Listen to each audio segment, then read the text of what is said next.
The national president of Mongols MC has finally returned home, after he was granted bail by the Supreme Court in Darwin last week.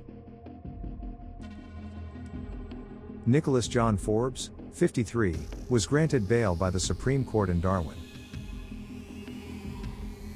Forbes, aka The Knife, was theatrically arrested at Darwin Airport when he landed at the Darwin Domestic Airport with his lawyer. He was immediately arrested and handcuffed by the Northern Territory Gangs Task Force detectives and Australian federal police agents. He was wanted over the violent assault of a Hells Angels bikie rival at a Darwin night spot back in 2014. Immediately after his arrest, his lawyer Michael Gadenby, who accompanied Forbes to Darwin, lodged his bail application at the local Darwin court. The basis of the application was that Forbes had surrendered to the police, had not committed any offenses for years and had not breached any of his bail conditions. His application also noted that Forbes was surrendering himself after 8 years, as he wanted to finalize the outstanding warrants. But he had been unable to do so as he had been in jail and on parole. Another significant reason mentioned in his bail application was that his wife is pregnant with their second child and he wants to get rid of the warrant and not have it hanging over his head.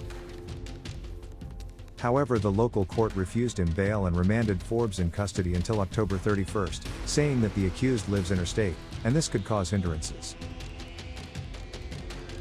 Once the bail was declined, Forbes' lawyer launched an immediate legal challenge against this decision in the Supreme Court, and appeared before Justice John Burns in a brief bail hearing charged with aggravated assault and engaging in violent conduct, as well as failure to appear.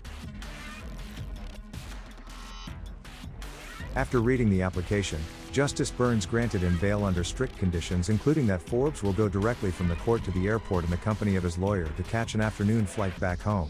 Forbes cannot return to the territory, unless he is required to attend Darwin local court.